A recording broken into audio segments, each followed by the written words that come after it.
So, Pete, we are ready to get the party started. Russ Barbosa and Glenn Roy in the front row. As they come down to the line, we don't see a green flag in the air. Sometimes it's wise to be late to the party, and in this case, that would hold true because they're just on it a little too quick. So no green flag this time. We'll rack them up and try it again. That yellow flag could be the biggest party pooper of all time, and that's what we saw there. But we'll try to do better this time.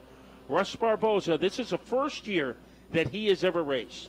So his experience, 2 races prior to tonight, so he might have a rough time getting acclimated to the front row, but he does a good job this time. Yeah, he sees that green flag, no problem, and will lead him down into turn 1. Trying to get away, opens up a pretty good lead where they're halfway through the first and second turn, and a spin, collecting a couple of cars heading out of turn 2, and will go on to caution right away.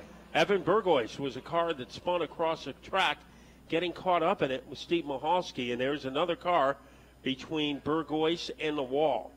So 3 cars involved, and 2 were sandwiched, wallpapering the wall right to the right of the Whelan Engineering sign. Whelan, the world leader in emergency lights and sirens, and now our emergency crew quickly goes out to check out the welfare of Evan Burgoyce. Burgoyce came into tonight in 3rd place in the standings, only 10 points. It looks like Ian Brew was a car that got waffled in between Burgoyce and the wall. So the brewmaster, he is looking to get back into the paddock area as he took a U-turn, and he will try to aim that car into the paddock. Well, Pete, we met Smokin' Joe before the race. I don't know if there was a more enthusiastic guy than him. He said he's been helping out his dad for the last 14 years, and he's finally getting an opportunity to go racing again. Yeah, chomping at the bit to get at it today. So good to see him back in the field. That's a long layoff for sure. So yeah. I'm sure he's practiced on the highway, but now he can get it for real here at the Thompson Speedway. But he has a good car. Wade Burrows won back-to-back mini stock championships with it.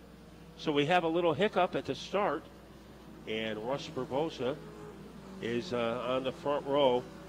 So we have 3 cars in this race that are sponsored by Don Simon, also the 44 of Steve Mahalski, and the 04 of Mike Anzalone, all sponsored by Don Simon. I think he might be the Jack Roush of the mini stocks. Yeah, the DJS stables sported on all of those race cars, and probably no one more nervous watching this race than Don himself.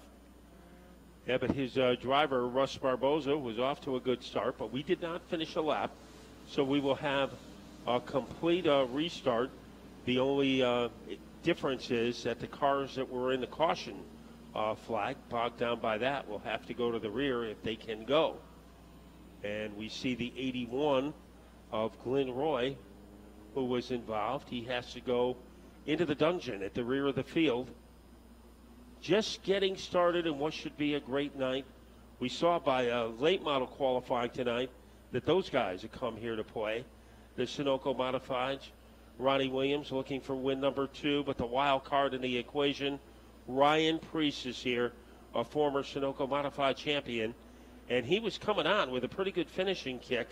So if you could do that in an 8-lap qualifying race, add 22 more laps to that, and we expect Ryan Preece will be a factor. Preece Lightning tonight, and also great qualifying in the Sportsman and the Light Modifieds.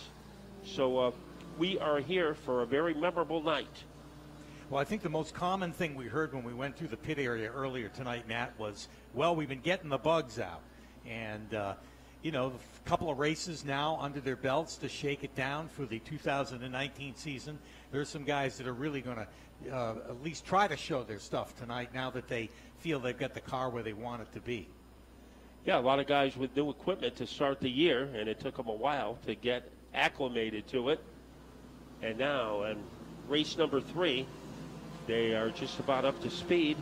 Doug Curry, he will be moving up into the number 3 position. Dougie Fresh, he has shown firepower through the early part of the season.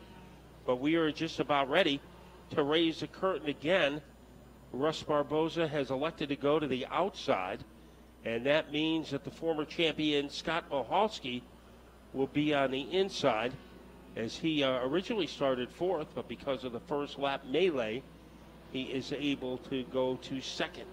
And we are ready to open the floodgates here for the start of our mini stock feature. Green flag is in the air, and this time Barboza hanging tough up on the outside, but can't gain the kind of lead he had at the initial green. And it is Michalski who has the advantage. They are a tense battle for third, as on the inside is Curry. To his outside is Ian Brewer, and that is the 20. But as they blast their way off the corner, it's a big lead for Michalski. Jared Roy is moving up into the top two. Yeah, Roy on the move for sure, as he's able to break away from that battle right behind him. Side by side down the backstretch into turn 3. Let's see if there's any momentum down on the bottom.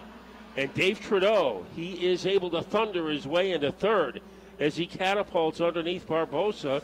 So Dave Trudeau, a former champion, having a little trouble. Maybe his vision is impeded because there was something flapping in front of him. Maybe he's using his x-ray vision to come off the corner and move in to Jared Roy, who is in second. Joe Babalaka, look at him. He's in the top 5 already. Yeah, on the move for sure, as they all chase the leader coming out of turn number 4 and down across the stripe. That big lead that the 51 had of Michalski has evaporated quite a bit as he's feeling the pressure from behind. And it is Jared Roy putting that pressure on. The third place car is Dave Trudeau. Some action deeper in the field. Tommy Silva loses a position to Steve Michalski. So Steve, the point leader, is at the rear of the field. We have a battle for the lead. Jared Roy almost found an escape route underneath the 51 of Michalski. Yeah, Roy took a peek down underneath there, but that took away some of his momentum here on the straightaway and gave up a couple of lengths. Then had to contend with the 79 coming right behind him. Dave Trudeau trying to close in and get in on that battle for the lead. Dave Trudeau, one of the craftiest drivers in the mini stock division. So the top 3 can fit inside a parachute. Looking to land in the winner's circle is Scott Michalski, but putting on some pressure. Jared Roy leading the next group of cars is Barboza. Then it's Babalaka in 5th, and running in the number 6 spot is JT Supernaut. And off the 4th turn they come. Roy again with some pressure right up on the back bumper, but not enough to take a peek down underneath to try and make the pass for the lead. Biding his time as they race through the 1st and 2nd turn. So here comes Jared Roy as he is almost surgically attached to the back bumper of the Scott Michalski car. Trudeau, you almost wonder when he is going to break out, because he usually has a pretty good car.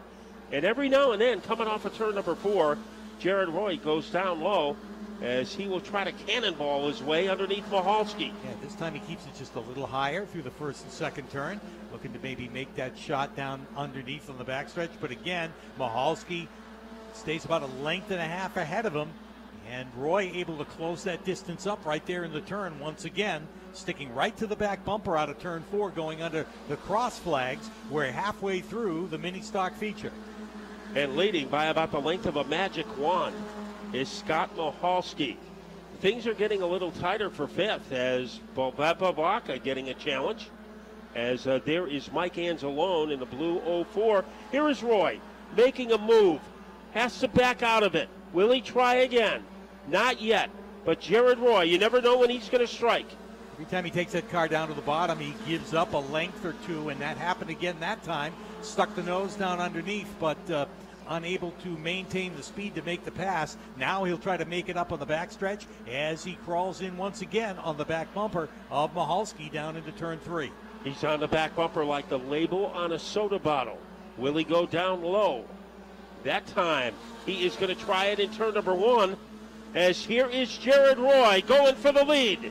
Gets the nose down underneath, can't quite make the pass. Michalski gets back on the throttle out of turn 2, opens it back up by another length on the backstretch, and Roy will have to reset to take another run at him. And Roy going up high to get some momentum. Now will he try that slingshot move? Not yet. Trudeau in a pretty good position in third in case something should happen to either Michalski or Roy. In fourth is Barbosa. And now, having his hands full, trying to hang on to fifth is Smoking Joe Bevilacqua, as Angelone is having a good second half of the race. What will Roy do? We're going to find out as they enter turn 4. Off the fourth turn they come. Here's Roy once again with a look down on the bottom. But Michalski's got the momentum and will stay out in front of him. Dave Trudeau has lost a couple of lengths to that battle. He's got a great view of the battle for the lead, but he just can't get up there and be a part of it. Yeah, he has a scenic view of the back bumpers of Michalski and Roy. And now climbing up high into the slippery stuff is Jared Roy. Goes down low. He is serious as he has a run going underneath Michalski. Yeah, that time he really got a run out of turn number 4 and was able to pull down underneath Michalski, trying to come back on the outside. Stays there, keeps a fender outside of him, and they'll race together down into turn 3. The brightest blip on the radar screen is Jared Roy. Now on the outside, Michalski is going to try it as he is able to whirlwind his way off the corner. Michalski in front by a sliver as they go into the second corner. Yeah, here's Michalski throwing everything he's got at it on the outside.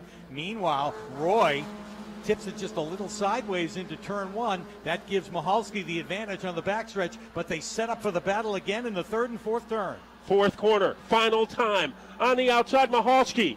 Here comes the number 1 of Roy. They cross the line together. And we look at the electronic scoring, and Scott Michalski has pulled it out by 2 1,000ths of a second. Scott Michalski on the outside got the lead back from Roy. They cross the line together. Drag race. It was like they were handcuffed together, and Scott Michalski is won by 2 1,000ths of a second. You cannot blink that quickly. Trudeau was third, followed by Russ Barbosa in fourth. Joe Bevilacqua was in fifth. Mike Angelone in sixth. In seventh, JT Supernaut. Then it was Steve Michalski in eighth. Evan Burgoyce, who was involved in an opening lap altercation, finished in ninth.